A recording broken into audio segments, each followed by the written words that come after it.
C'est blanc. Ah, jaune encore. Jaune, elle monte, elle monte. Une course de voiture avec le petit Lucas pour préparer le prochain Dakar. Une première pour Christian Poirot, pilote, mais surtout parrain d'une association unique en France. Un hôpital pour les enfants soutient chaque année quelques 10 000 jeunes malades au sein même du CHU de Poitiers. Car ici, vous êtes bien dans un hôpital avec des patients confinés des jours, des semaines, voire des mois. Tape dans la main. Yes. J'ai non, pas l'impression d'être dans l'hôpital. 100. Donc on va dire que c'est Et sans doute 50. le but D'accord. de l'espace, hein, d'être dans un espace où justement on enlève le côté, Non. malheureusement médical et voilà. Et justement on trouve une certaine sérénité où quand je Tu vois ramasses. un gamin comme Lucas, bah, il a l'air heureux.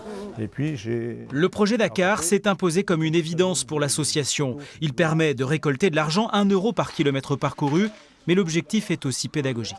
Il y a plein d'animateurs qui accompagnent les enfants en leur faisant découvrir l'univers du Dakar, mais en fait beaucoup plus large, dans quel pays ils vont aller, quel pays ils vont traverser, qu'est-ce qui se passe dans ces pays-là, voilà. Et du coup, alors suivant les gamins qui sont intéressés par la mécanique, on va opter sur la voiture, d'autres l'histoire géo, mais voilà. Donc pour nous, c'est vraiment un projet à double objectif.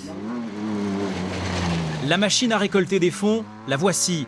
Un prototype 2 roues motrices de plus de 300 chevaux, capable de jouer placé tout au long des 8000 km de course. Au volant de cette session d'entraînement, Yves Tartarin, inséparable de Christian Poirot, il s'apprête à vivre un nouveau Dakar en couple, mais cette fois il dispose peut-être d'un atout supplémentaire.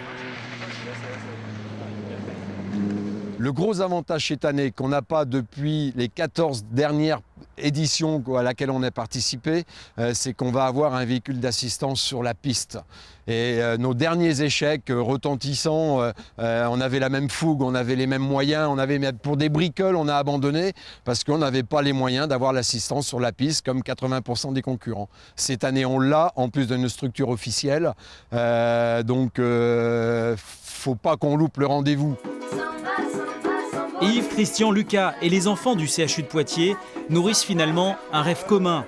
Voyager, s'évader et s'offrir surtout une grande balade sud-américaine.